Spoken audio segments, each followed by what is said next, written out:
Buenos días, ingeniero, compañeros todos. Mi grupo está conformado por Buendía Ramos Adriana Carla, Castillón Quispe Yesenia, Espinosa Arnesquita Jessica y nosotros Enrique Rosemary.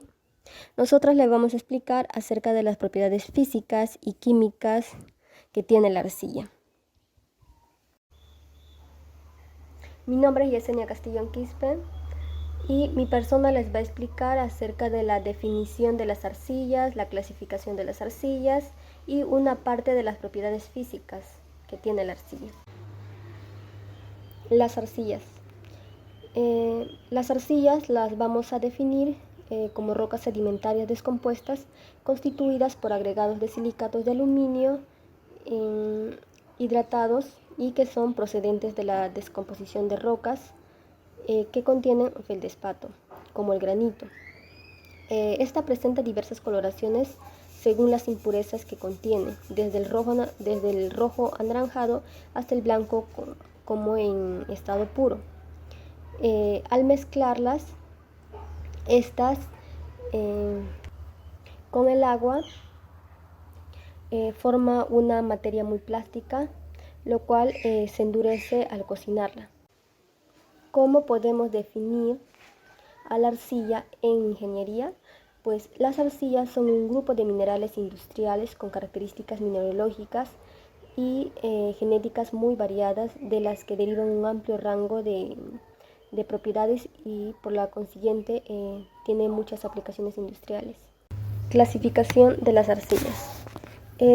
Dentro de las clasificaciones de las arcillas vamos a encontrar las arcillas primarias, las arcillas secundarias y las arcillas comerciales.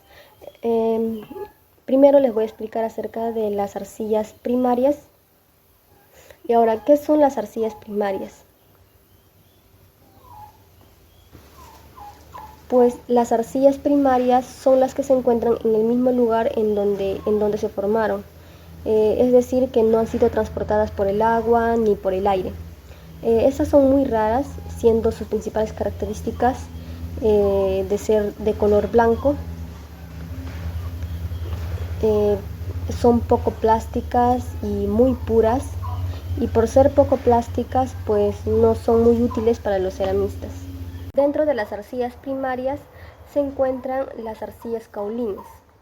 ¿Qué son las arcillas caulines?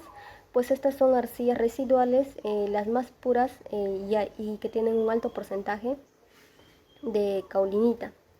Pues estas son de alto grado y tienen un grano fino en cocción en blanco y se emplean en la manufactura de losas, porcelana y papel. Ahora vamos por las arcillas grasas. Las arcillas grasas son arcillas muy plásticas y muy untuosas, que también tienen una cocción en blanco. Se emplean en la manufactura de losas. Las arcillas refractarias son arcillas que contienen poco óxido metálico y alcaliz y también pueden resistir a temperaturas muy elevadas sin desagregarse, por cuya razón se usan en la construcción de hornos, crisoles, estufas y otras obras que sean muy similares. Arcillas de alfarería. Son arcillas semi-refractarias de fuerte acción y son muy semejantes a las arcillas refractarias. Se emplean en alfarería y cerámica. Por último tenemos a las arcillas para tejas. Estas constituyen el tipo más corriente, son de bajo costo, se emplean en todas partes, se emplean para todas partes para estos productos. Al ser sometidos a la acción de fuego adquieren un color rojo. Se utiliza esta denominación cuando ya el yacimiento donde se encuentra es el mismo lugar en donde se originó. El caolín es la única arcilla primaria que es muy conocida. Ahora les voy a explicar acerca de las arcillas secundarias. Las características de las arcillas secundarias son pues estos tipos de arcillas secundarias son mucho más comunes, que se podría decir. que se componen de más elementos como la mica, el hierro, el cuarzo y otros minerales procedentes que tienen diferentes fuentes. Y otro punto que tenemos que tener en cuenta es el agua, que también es un elemento más común que las ha transportado, también el viento y los glaciares que lo han hecho. Las arcillas secundarias son las que se han desplazado después de su formación por fuerzas químicas o ya sean físicas. Otro punto a tener en cuenta es que estas arcillas secundarias se encuentran entre ellas el caolín secundario, la arcilla refractaria, la arcilla de bola, el barro de superficie y el gris. Las arcillas comerciales. Esta es la última clasificación, de los cuales podemos decir que las arcillas comerciales se emplean como material crudo en las construcciones. Están entre los más importantes recursos minerales no metálicos. El valor de esta arcilla comercial está estrechamente relacionado con sus composiciones mineralógicas, químicas y especialmente las arcillas que contienen los minerales de caulinita, la molibdenita, la hillita y la atapulguita. La presencia de otros minerales o impurezas de sales solubles que restringen sus usos. Las impurezas de estas arcillas más comunes son el cuarzo, el carbonato, el óxido de hierro, el sulfato y el feldespato. Dentro de las arcillas comerciales hay varios que se clasifican, entre ellos está la arcilla cauliníticas. De esta podemos decir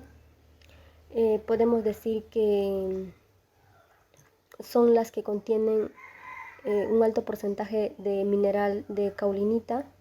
Tienen varias arcillas comerciales, están compuestas predominantes en el caulinita. Pues estas arcillas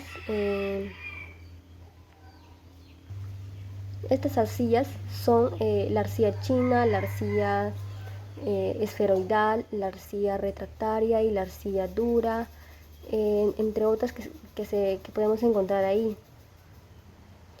En la manufactura y cerámica podemos encontrar el papel, la pintura, los plásticos, los insecticidas, los catalizadores y la tinta. El siguiente que podemos encontrar ahí son la arcilla dura. Pues esta es una arcilla refractaria compuesta esencialmente de caulinita, pero es plástica. Es una arcilla, también podemos decir que es diáspora. Es una arcilla compuesta de diapora y caulinita. Pues la diapora es un óxido de aluminio hidratado con 85% de aluminio y 15% de agua. Es muy dura y muy refractaria. Se emplea casi exclusivamente en la industria de la refractaría. Por otro lado tenemos a la arcilla esferoidal, pues esta está compuesta principalmente de caulinita, pero de colores más oscuros que el caulín. Pues mayormente se emplean en la manufactura de la cerámica, donde no prevalece mucho el color blanco. Siguiente tenemos a la arcilla refractaria, pues esta está compuesta de caulinita con pequeñas cantidades de impurezas como la hillita, el cuarzo. Pues estas soportan temperaturas de 1500 centígrados o más. También podemos decir que estas se emplean en revestimientos de hornos, vasijas para productos químicos, crisoles, retortas, equipos para fundición y ladrillos refractarios también. El otro es arcillas de Atapulga, pues estas son silicatos de aluminio y magnesio que están hidratados. Se emplean para descolocar y en el refinado de aceites minerales y vegetales, y la cera también. Por último tenemos a las arcillas mixtas, pues estas en su mayoría podemos decir que contienen mezclas de diferentes proporciones de caulinita y monmolignita, illita y atapulguita. La industria de estructurales de la arcilla es el mayor consumidor de este tipo de arcilla mixta. Con ella fabrican pues ladrillos, las tejas, los conductos de agua, las baldosas, los desagües, los albañales, bloques y etc. Ahora, propiedades físicas de la arcilla. Dentro de las propiedades físicas de las arcillas yo les voy a explicar sobre la textura, el color y la estructura. La textura de un suelo está determinada por la proporción en la que se encuentran los componentes minerales de los suelos, que se encuentran de distintos tamaños, así como la arena, el limo y la arcilla. Los suelos arcillosos suelen tener un mal drenaje, es decir, se encharcan fácilmente los suelos arenosos, y los suelos arenosos, aunque tienen un buen drenaje, no tienen muy buena retención de agua y los nutrientes necesarios para las plantas que pueden crecer. Desde el punto de vista agronómico, el suelo es muy ideal cuando mantiene equilibrada la cantidad de arena, arcilla y limo, denominado como una textura franca. Ahí en la imagen pueden observar el gráfico que representa las diferentes texturas de la arcilla por medio de un triángulo de separaciones. Ahora les voy a explicar acerca de la estructura. La estructura de un suelo es la forma en la que se unen las partículas de un suelo para formar los agregados, que a su vez se unen formando terrones. Al formarse los agregados, las partículas gruesas, como son la arena y el limo, actúan de esqueleto, mientras que las finas, arcilla y los humos, sirven para la unión, formando el denominado el complejo de arcilla húmico, con un conjunto de aspectos gelatinosos que es la base de la fertilidad de los suelos. La textura y la estructura son dos propiedades de las que dependen una gran parte de las características de los suelos, como la porosidad, la capacidad de almacenamiento de agua, de los nutrientes y la concentración de oxígeno, entre otros. Aquí tenemos una imagen representativa de la estructura de las arcillas que se fue tomando. Ahora les voy a explicar por último la color. El color de los suelos es debido a la presencia de óxidos metálicos como el hierro y el magnesio. El magnesio hace que el suelo tenga una coloración rojiza, y el óxido de hierro hidratado hace que el suelo tenga un color amarillento, y la presencia de cuarzo, yeso y caolín hace que los suelos tengan un color blanco y gris, y la materia orgánica, que es de color negro y marrón. La medida estándar de color se realiza, depende a la tabla de colores de Muchen, en la que se miden la intensidad, si es brillante, o el valor de la luminosidad de los suelos. Como ven ahí, tenemos una imagen representativa de las diversas coloraciones según los metales e impurezas que tiene el suelo. Buenos días, ingeniero y compañeros. Mi nombre es Adriana Buendía Ramos y en esta oportunidad les explicaré sobre una propiedad fundamental de la arcilla, que es su plasticidad. Para ello comenzaremos definiendo la propiedad de la arcilla, que es la capacidad que tiene un cuerpo de deformarse ante la aplicación de alguna fuerza externa. Y cuando la fuerza es retirada, el cuerpo vuelve a su forma original. Para la arcilla, esta es considerada eminentemente plástica, debido a otras propiedades como su morfología laminar, su capacidad de hinchamiento y el tamaño de sus partículas que facilitan el desplazamiento entre ellas. Y para cuantificar esta plasticidad vamos a utilizar los límites de Atterberg, que son los límites de consistencia de un suelo.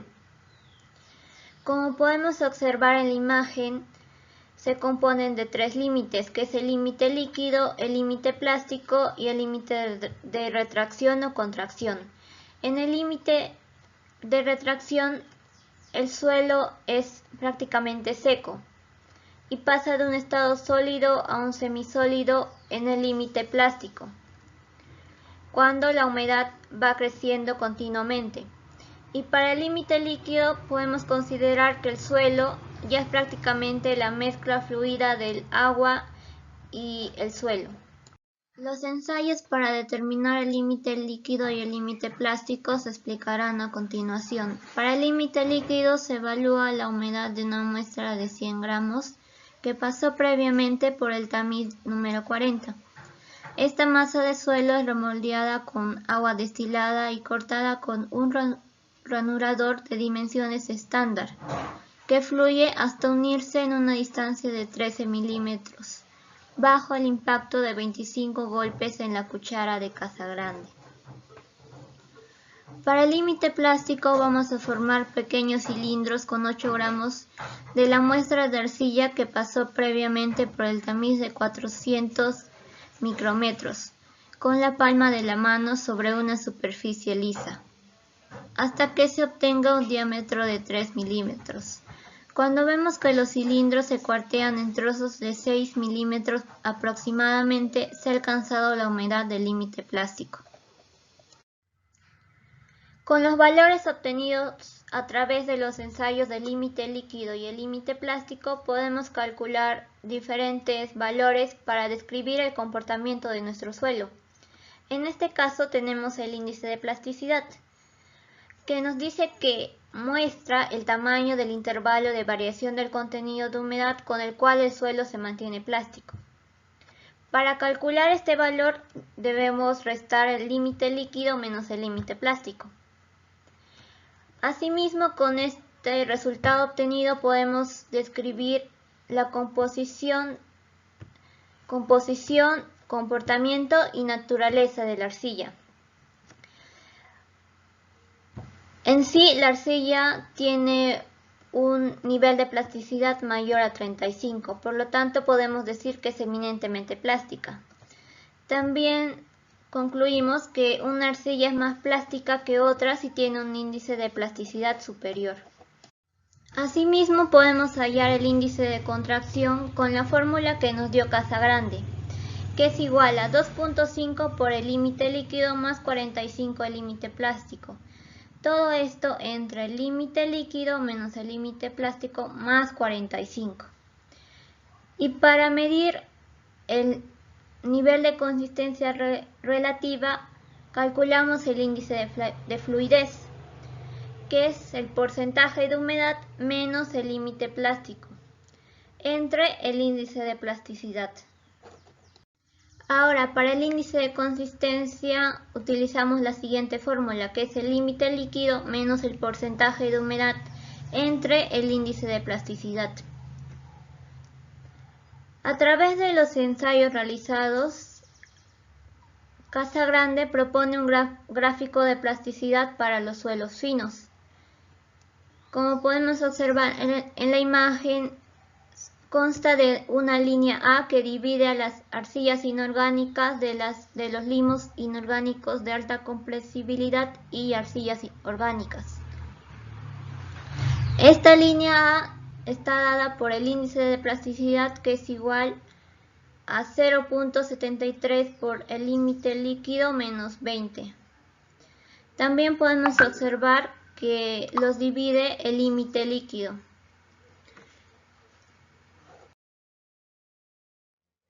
Para finalizar, expondré mi apreciación técnica que pude realizar al investigar las propiedades físicas y mecánicas de la arcilla.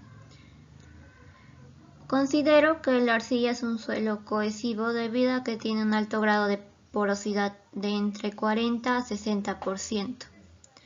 Asimismo que la arcilla es eminentemente plástica debido a sus propiedades como morfología laminar, el tamaño de sus partículas y su propiedad de hinchamiento. Y debido a que es plástica, fácilmente se puede pasar por ensayos de laboratorio de límites de Atterberg en el que se obtienen valores de límite líquido y plástico. Considero que la arcilla tiene una baja permeabilidad debido a que está formado por varios microporos que no permiten el rápido paso del agua.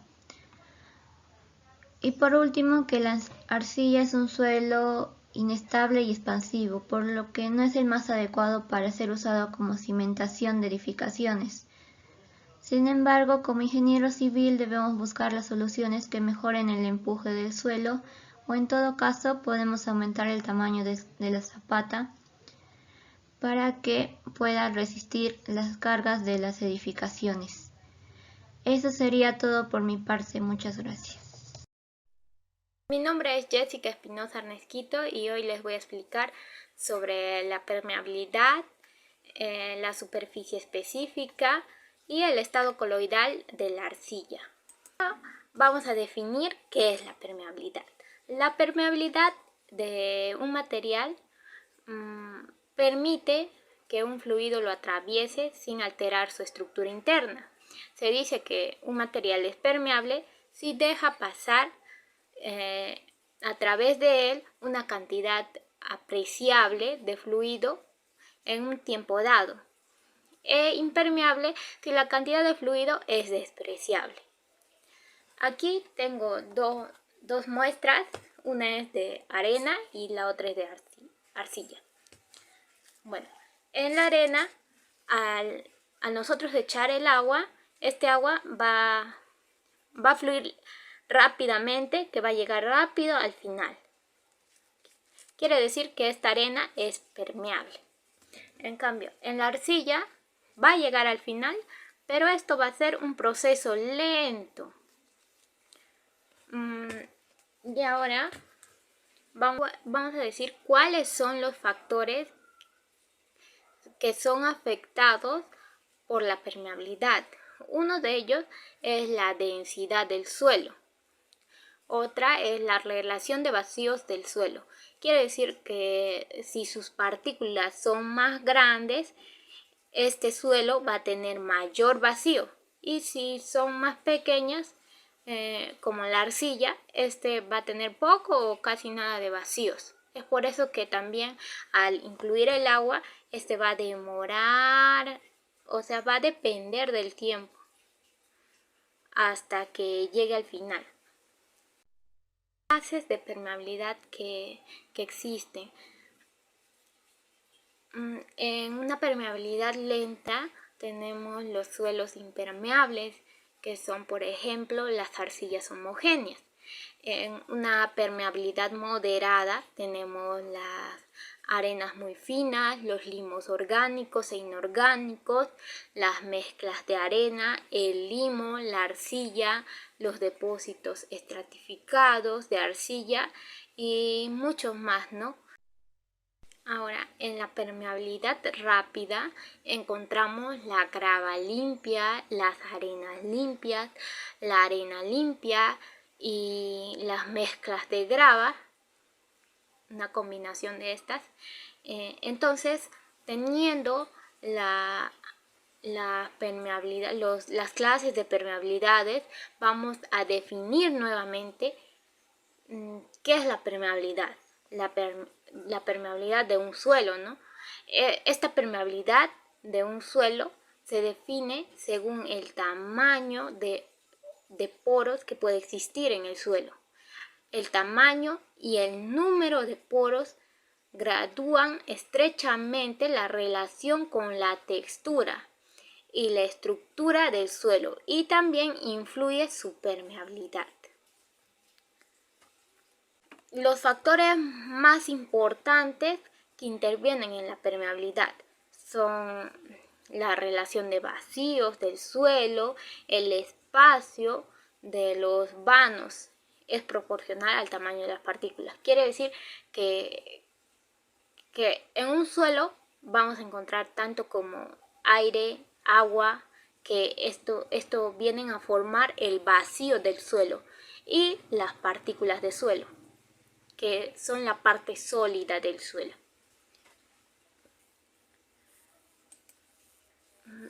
Ahora vamos a pasar a la permeabilidad de la arcilla. Las arcillas tienen una baja permeabilidad debido a que sus partículas intergranulares son demasiado pequeñas que no permiten la circulación rápida de un fluido. Vamos a hacer un experimento. Como aquí tengo las muestras, vamos a hacer un experimento. Esta es la arcilla y esta es la arena. A ver, vamos a colocar bien la cámara. Aquí tengo el agua. Primero vamos a hacer el experimento en la arcilla.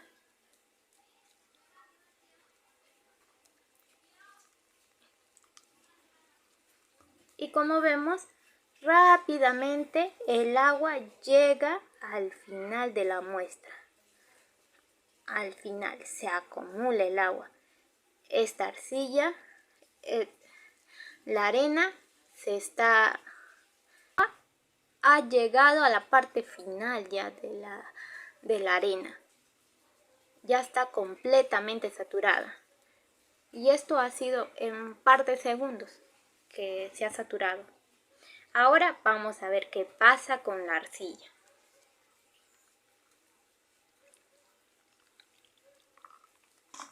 Como vemos, en el caso de la arcilla,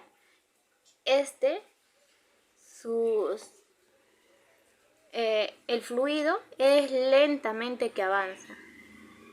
Sí va a avanzar, pero es muy lento.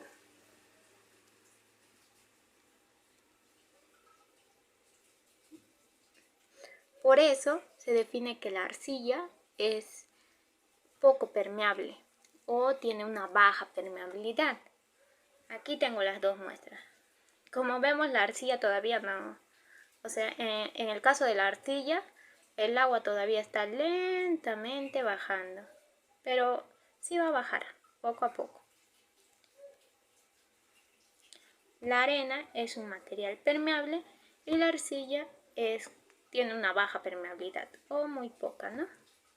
Ya, ahora vamos a dejar las muestras por aquí.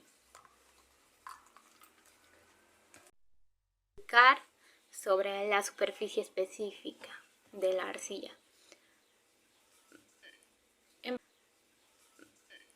En primer lugar, vamos a definir qué es una superficie específica.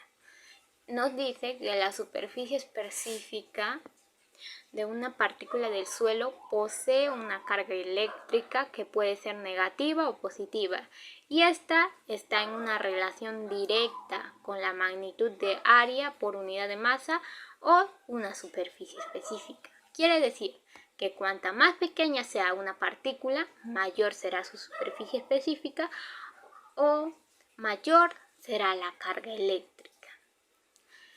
La arcilla está cargada negativamente en un estado seco, balanceada por diferentes cationes, pero al agregar a esta arcilla agua, estos cationes y aniones flotan alrededor de la partícula, atrayendo una capa de agua que se adhiere frecuentemente a la arcilla.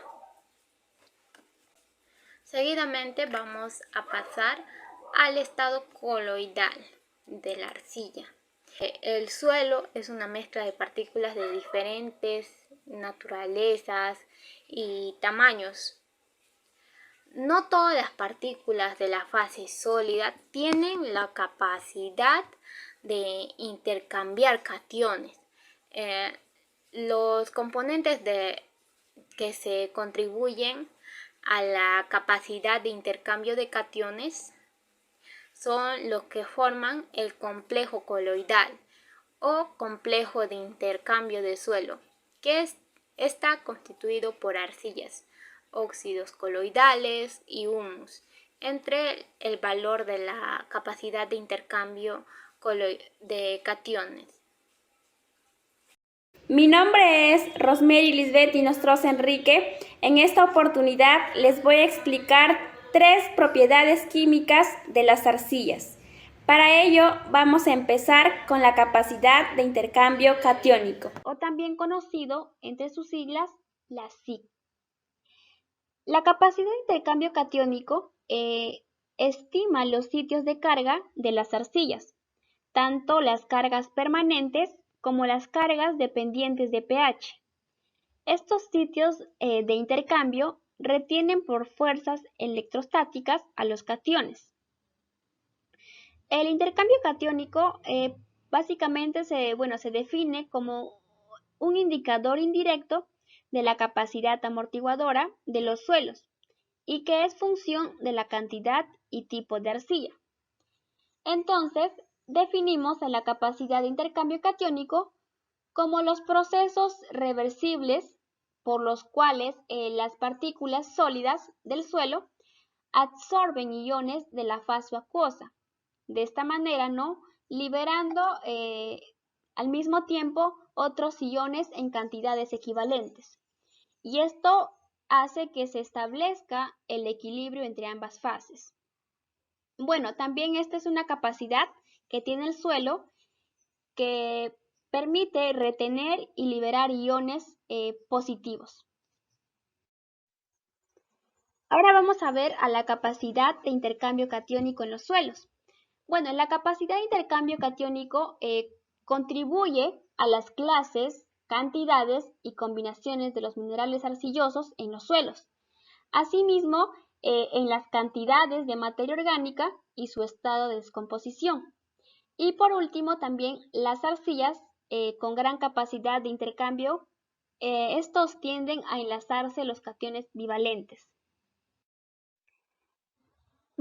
También hablaremos lo que son los factores que afectan al intercambio catiónico. ¿Y cuáles son esos factores? Tenemos al tamaño de las partículas. Esto, cuanto más pequeña sea la partícula, más grande va a ser la capacidad de cambio. Entonces es un factor que influye. Asimismo tenemos otro de los factores, que es la naturaleza de las partículas. Esto es la composición y estructura de las partículas, va a influir en las posibilidades de cambio de sus cationes, ya sea como conocemos a tipos de cationes cambiables, monovalentes, divalentes y de gran tamaño. Y otro de los factores que también afectan al intercambio catiónico es el pH. Este pH, como todos sabemos que los suelos presentan distintas capacidades de cambio en función al pH. Por lo tanto, la capacidad de intercambio iónico, a medida que el contenido de arcilla o la materia orgánica aumenta, será en cuestión a que aumente mayores al intercambio catiónico. Esta capacidad también de retener e intercambiar iones o cationes es un indicador directo de la fertilidad de los suelos. Asimismo, los suelos de textura gruesa, o también como los conocemos los suelos arenosos, poseen un intercambio catiónico menor. Por lo tanto, los cationes son retenidos solo en una baja proporción. Otra de las propiedades químicas de las arcillas es la capacidad de absorción. ¿Y qué es la capacidad de absorción? Se define como los procesos físicos como la retención por capilaridad. Asimismo, estos absorben agua u otras moléculas en el espacio interlaminar. De acuerdo a un autor que hemos usado en la investigación, con Hulbert, nos afirma que algunas arcillas encuentran su principal campo de aplicación en el sector de los absorbentes, ya que Como en su definición lo dice, estos pueden absorber agua u otras moléculas en el espacio interlaminar, o también esto conocido como las esmectitas, o también en los canales estructurales que podemos ver. Básicamente, la capacidad de absorción está relacionada directamente con las características texturales. Y esto está dentro de la superficie específica y la porosidad. Y se pueden hablar de dos tipos de procesos que difícilmente se dan de forma aislada. La absorción. Hablamos de absorción cuando se trata fundamentalmente de procesos físicos como la retención por la capilaridad. ¿Y cuando hablamos de absorción? Bueno, la absorción se da cuando existe una interacción de tipo químico entre el absorbente, en este caso en la arcilla, y el líquido o gas absorbido, también denominado adsorbato. Bueno, la capacidad de absorción, esto se expresa en porcentaje de adsorbato con respecto a la masa y depende, para una misma arcilla, la sustancia de que se trate. Finalmente, entonces, la absorción de aguas de arcilla absorbentes es mayor del 100% con respecto al peso. Ahora hablaremos de la última propiedad química de las arcillas, la hidratación e hinchamiento. La hidratación y deshidratación del espacio interlaminar son propiedades características de las esmectitas y cuya importancia es crucial en los diferentes usos industriales. Aunque la hidratación y deshidratación ocurren con independencia del tipo de catión de cambio presente, también el grado de hidratación, si está ligado a la naturaleza del catión interlaminar y a la carga de la lámina. La hidratación de las arcillas principalmente se produce mediante tres mecanismos. Uno de ellos conocemos como la hidratación superficial. Este es el enlace de las moléculas de agua con átomos de oxígeno en la superficie de las plaquetas de la arcilla. Tenemos otro mecanismo que es la hidratación iónica. Esto se da cuando en la hidratación de los cationes de los estratos intercalados con las superficies cercanas de las moléculas de agua. Y tenemos el tercer mecanismo, que es la hidratación osmótica. ¿Y cuándo ocurre esto? Esto se da en algunas arcillas, después de que las mismas se han hidratado iónicamente. Por lo general, se da a una humedad del 100%. Como ya sabemos, todas las arcillas sufren hidratación, y la hilita y la esmectita también presentan diferentes grados de hidratación iónica. Aquí, como podemos ver aquí en la figura, y recordar que el hinchamiento es la expansión de las arcillas debido a la absorción de agua. La absorción del agua en el espacio interlaminar tiene como consecuencia la separación de las láminas, dando lugar al hinchamiento. Como podemos ver aquí en la imagen, tenemos una arcilla seca, que con contacto con el agua, estos se van a producir la separación de las láminas de la arcilla seca, lo que conocemos como el hinchamiento. Asimismo, a medida que estos se intercalan capas de agua y la separación entre las láminas aumenta. También las fuerzas que predominan son de repulsión electrostática entre láminas, lo que contribuye que el proceso de hinchamiento pueda llegar a disociarse completamente todas las láminas de otras, como podemos ver aquí. Eso sería todo. Gracias.